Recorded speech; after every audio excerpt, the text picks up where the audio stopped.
Hello dear students, welcome to SPM focus UPSC. आज के 19 जून के एपिसोड में हम 3 करंट अफेयर्स टॉपिक्स डिस्कस करेंगे। पहला टॉपिक जो डिस्कस करने जा रहे हैं that is about prime minister's visit to G7 and his focus on global South. Secondly will talk about SIPRI yearbook 2025 की अपडेट्स। और थर्डली विल टॉक अबाउट एक सिंपल इंटरेस्टिंग साइंस का टॉपिक है that is about hydraulic systems. ये सारे topics आपके UPSC preparation के लिए काफ़ी रेलिवेंट है। तो चलिए सबसे पहले बात करते हैं Modi ji participation in G7 focus on global south. आपने न्यूज़ में सुना होगा पीएम मोदी अभी G7 समिट के लिए कनाडा गए हुए हैं, लेकिन अभी ये G7 होता क्या है और इसका बैकग्राउंड क्या कहता है। तो सबसे पहले समझते हैं G7 कंट्रीज़ का बेसिक स्ट्रक्चर। G7 यानी ग्रुप ऑफ 7 एक इनफॉर्मल फोरम है जो 1975 में एस्टेब्लिश हुआ था। ये उन नेशंस का ग्रुप है जो दुनिया का सबसे डेवलप्ड और इंडस्ट्रियलाइज्ड कंट्रीज माने जाते हैं। इस फोरम का मेन गोल क्या होता है अभी? इस फोरम का मेन गोल होता है कि इंटरनेशनल इश्यूज पे मिलकर डिस्कशन करना और उनका सॉल्यूशंस ढूंढना। अब आप सोच रहे होंगे कि ये कोई लोग तो इसे G8 भी कहते हैं, तो फ़र्क क्या है इसमें? तो बात ऐसा था कि जब पहले ये G8 हुआ करता था, लेकिन रशिया का मेंबरशिप 2014 में सस्पेंड कर दिया गया जब उसने यूक्रेन के क्रीमिया रीजन को एनेक्स कर लिया था। अब कुछ और इम्पोर्टेंट पॉइंट्स जो हम लोग को जानना चाहिए that is about this annexation that कि रशिया 1998 में ज्वाइन करके G8 बन गया था G7 से, लेकिन 2014 के क्रीमिया इंसिडेंट के बाद से फोरम फिर से G7 बन गया। हालांकि रशिया को परमानेंटली इससे डिसमिस नहीं किया गया। तो अब ये क्रीमिया वाला इशू थोड़ा समझना ज़रूरी है क्योंकि यही से इंटरनेशनल टेंशन शुरू होता है। तो सोचिए पुतिन ने क्रीमिया को एनेक्स क्यों किया? 3 रीजंस और जो स्ट्रेटेजिक हम बोल सकते हैं। एक हो गया कि क्रीमिया काफ़ी रिच है ऑयल और नेचुरल रिजर्व्स में। 80% यूक्रेन के हाइड्रोकार्बन्स यहाँ से ही आते हैं। सेवास्तोपोल पोर्ट का लोकेशन स्ट्रेटेजिकली इंपॉर्टेंट है रशिया की नेवल एक्सेस के लिए, specially during the winters when all of the other areas are covered or maybe all of the other ports are covered with ice। तो Russia अपना global power projection दिखाना चाहता है, ये भी एक पॉइंट है। और पुतिन का जस्टिफिकेशन भी था कि क्रीमिया के लोगों का मेजॉरिटी रशियन से ही है। तो अभी बात करते हैं करंट समिट की। 51st G7 समिट इस बार कनाडा के एल्बर्टा प्रोविंस का कैनास्किस में हो रहा है। और इंटरेस्टिंगली सिर्फ G7 कंट्रीज नहीं बल्कि कुछ और इम्पोर्टेंट लीडर्स को भी इसमें बुलाया गया है, जैसे Mexican president Claudia Sheinbaum, Saudi crown prince Mohammed bin Salman और हमारे प्रधानमंत्री जी नरेंद्र मोदी जी को भी इनवाइट किया गया है एज गेस्ट्स। अब यहाँ एक इंटरेस्टिंग एंगल ये है कि पीएम मोदी इस समिट में एक स्पेशल पर्सपेक्टिव लेके जा रहा है that is about global south. तो चलिए अभी ये समझते हैं कि ग्लोबल साउथ क्या होता है। ग्लोबल साउथ एक ब्रॉड टर्म है जो उन रीजन्स को रिप्रेजेंट करता है जो लैटिन अमेरिका, एशिया, अफ्रीका और ओशिनिया में है। ये मोस्टली लो इनकम या डेवलपिंग इकोनॉमीज है जो ग्लोबल नॉर्थ से अलग माने जाते हैं। अब ग्लोबल नॉर्थ क्या है? तो इसमें क्या होता है कि जो हाई इनकम कंट्रीज होते हैं वो आते हैं, जैसे यूएसए, कनाडा, रशिया, ऑस्ट्रेलिया और बाकी वेस्टर्न कंट्रीज। और ये डिवाइड विजुअलाइज करने के लिए एक लाइन ड्रॉ किया गया था जिसे ब्रांड लाइन कहते हैं। ये 1980s में former German chancellor Willy Brandt ने प्रपोज किया था based on per capita GDP. PM Modi ji का फोकस ये है कि ये जो ग्लोबल साउथ की आवाज़ है इसको ग्लोबल प्लेटफॉर्म्स पे इक्वली सुनी जाए। इस टॉपिक पर प्रीवियस प्रैक्टिस क्वेश्चन दिया गया है, अब इसका आंसर कमेंट सेक्शन में दे सकते हैं। चलिए अब चलते हैं अगले टॉपिक की तरफ जिसका डायरेक्ट लिंक सिक्योरिटी और जियोपॉलिटिक्स से है, सिप्री ईयरबुक 2025। तो दोस्तों सिप्री यानी Stockholm International Peace Research Institute एक इंडिपेंडेंट रिसर्च बॉडी है जो आर्म्स डिसआर्मामेंट और ग्लोबल कॉन्फ्लिक्ट पे काम करता है। 1966 में स्टॉकहोम स्वीडन में इसका एस्टैब्लिशमेंट हुआ था। अभी हाल ही में इसने अपना 2025 का ईयरबुक रिलीज किया है जिसमें न्यूक्लियर वेपन से जुड़ी कुछ काफ़ी सिग्निफिकेंट फाइंडिंग्स सामने आई है। चलिए थोड़ा हाइलाइट्स इसका देखते हैं। सबसे तेज़ी से अगर कोई कंट्री अपना न्यूक्लियर स्टॉकपाइल बढ़ा रहा है तो वो कौन हो सकता है? बोलिए आप लोग। चाइना। अब उसके पास 600 वॉरहेड्स तक पहुंच गए हैं। इंडिया ने भी अपना आर्सेनल 172 से बढ़ाकर अभी 180 वॉरहेड्स कर लिया है, जो काफ़ी पाकिस्तान से अभी ज़्यादा हो चुका है। पाकिस्तान का फिलहाल 170 है। और 2024 में सारे 9 न्यूक्लियर आर्म्ड कंट्रीज अपने न्यूक्लियर वेपन्स को मॉडर्नाइज कर रहे हैं। अब ये सब देखकर एक सवाल उठ रहा है कि क्या ग्लोबल लेवल पे न्यूक्लियर प्रोलिफरेशन को रोकने के लिए एफर्ट्स फेल हो रहे हैं। एक्चुअली कुछ इंपॉर्टेंट ग्लोबल ट्रीटीज बनाए गए हैं इस इशू को कंटेन करने के लिए। पहला हुआ है कि partial test ban treaty, that was in 1963। ये ट्रीटी सिग्नेटरी कंट्रीज को प्रोहिबिट, प्रिवेंट और एक्सटेंड करने के लिए बाइंड करती है किसी भी न्यूक्लियर वेपन टेस्ट एक्सप्लोजन या किसी और न्यूक्लियर एक्सप्लोजन से atmosphere, outer space, under water या किसी भी एनवायरनमेंट में जहां ऐसे एक्सप्लोजन्स के बाद रेडियो एक्टिव डेब्रिस किसी दूसरे देश के टेरिटोरियल लिमिट्स के बाहर पहुंच जाए, तो इसको लिमिट करते हैं। दूसरा हो गया नॉन प्रोलिफरेशन ट्रीटी 1970। इसका एम था ग्लोबल डिसआर्मामेंट।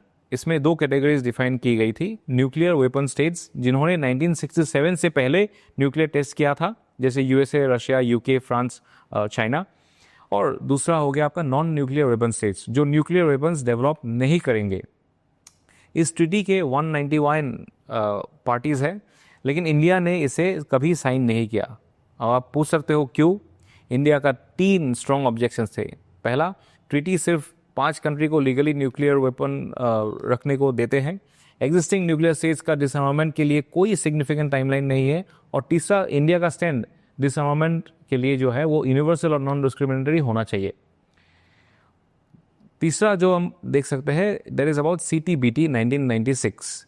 इसमें सभी न्यूक्लियर एक्सप्लोजन्स, मिलिट्री या पीसफुल, बैन किए गए थे। इंडिया ने इसे भी साइन नहीं किया क्योंकि CTBT कंप्यूटर बेस्ड सिमुलेशंस को अलाउ करता है जो अनफेयर एडवांटेज देते हैं डेवलप कंट्रीज को। चौथा हो गया TPNW 2017। ये सभी न्यूक्लियर एक्टिविटीज़ को बैन करता है। इंडिया ने इसे भी साइन नहीं किया। और अब एक मेजर कंसर्न है न्यू स्टार्ट ट्रीटी जो 2026 में एक्सपायर हो रहा है। ये ट्रीटी था US रशिया के बीच, न्यूक्लियर आर्म्स लिमिटेशन ट्रीटी। इसके एक्सपायर होने से एक नई आर्म्स रेस स्टार्ट हो सकता है। अब न्यूक्लियर एज का एक नया चैप्टर समझना ज़रूरी है जिसको हम कहते हैं third nuclear age. Nuclear age basically world का अप्रोच दिखाता है towards nuclear weapons. First nuclear age अगर हम लोग कहें तो that is around 1945 to 1991। Cold war era था, US वर्सेस USSR और म्यूचुअली एश्योर्ड डिस्ट्रक्शन पे बेस्ड था। एग्जाम्पल के लिए आप समझ सकते हो क्यूबान मिसाइल क्राइसिस 1962 में जो हुआ था, दोनों साइड्स न्यूक्लियर वॉर के ब्रिंक पे चले गए थे। सेकेंड न्यूक्लियर एज अगर कहे तो दैट इज 1991 के बाद नए न्यूक्लियर पावर्स जैसे इंडिया, पाकिस्तान, नॉर्थ कोरिया, ठीक है। फिर हम लोग समझते हैं third nuclear age which is the present age right now. So Russia और चाइना अपना आर्सेनल एग्रेसिवली मॉडर्नाइज कर रहा है। पाकिस्तान ने ऑपरेशन सिंदूर के दौरान न्यूक्लियर वेपन का थ्रेट भी दे दिया और म्यूचुअली एश्योर्ड डिस्ट्रक्शन डॉक्ट्रिन अब रिलायबल नहीं माना जा रहा है। अब चलिए देखते हैं इंडिया का अपना न्यूक्लियर जर्नी कैसा रहा। शुरुआत में इंडिया का stand purely civilian nuclear technology के फेवर में था, लेकिन 1962 में जब चाइना के साथ वॉर हुआ तब एक रियलाइजेशन आया कि रीजनल थ्रेट्स के अगेंस्ट सेल्फ डिफेंस कैपेबिलिटीज भी होने चाहिए। इसी बैकड्रॉप में 1974 में इंडिया ने ऑपरेशन स्माइलिंग बुद्धा लॉन्च किया।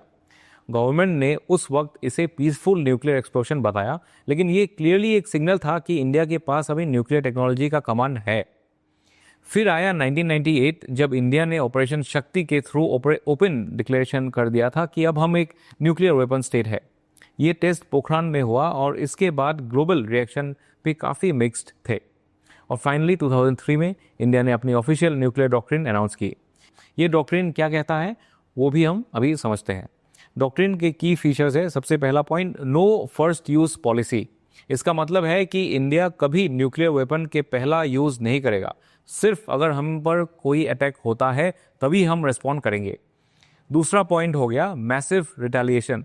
अगर इंडिया पे न्यूक्लियर अटैक होता है तो हम रिटेलिएट करेंगे, वो भी मैसिव न्यूक्लियर फोर्स के साथ, ताकि डिटरेंस मेंटेन रहे। तीसरा प्रिंसिपल है क्रेडिबल मिनिमम डिटरेंस। इसका मतलब है कि हम अपना आर्सेनल इतना रखेंगे जो डिटरेंट हो, लेकिन अननेसेसरी बिल्डअप नहीं करेंगे।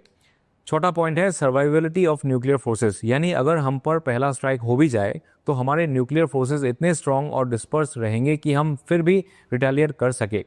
और पांचवा एलिमेंट है न्यूक्लियर ट्रायड। इसका मतलब है इंडिया के पास तीनों मीडियम्स से न्यूक्लियर वेपन्स लॉन्च करने का कैपेबिलिटी होनी चाहिए, लैंड बेस्ड मिसाइल्स, एयरक्राफ्ट्स और सबमरीन्स। ये ट्राइड का कॉन्सेप्ट क्रेडिबल डिटरेंस के लिए बहुत ज़रूरी है। और last but very important, commitment to global nuclear disarmament. India हमेशा से एक ग्लोबल, यूनिवर्सल और नॉन डिस्क्रिमिनेटरी डिसआर्मामेंट का सपोर्टर रहा है। तो ये थे इंडिया के न्यूक्लियर डॉक्ट्रिन के 6 सॉलिड पिलर्स जो हमारी सिक्योरिटी और स्ट्रेटेजिक ऑटोनॉमी दोनों को बैलेंस करता है। लेकिन क्रिटिक्स अभी ये क्या कहता है, हर कंट्री रैशनली बिहेव करे ये ज़रूरी नहीं है। एग्जाम्पल नॉर्थ कोरिया, उसका न्यूक्लियर टेररिज्म का डेंजर है, एक्सीडेंटल लॉन्चेस हो सकता है और एआई का मिसयूज़ भी हो सकता है। इसी वजह से डिसआर्मामेंट की डिमांड बढ़ रही है। अब आखिरी टॉपिक है एक साइंस कॉन्सेप्ट जो प्रीलिम्स के लिए काफ़ी यूज़फुल हो सकता है, हाइड्रोलिक सिस्टम्स।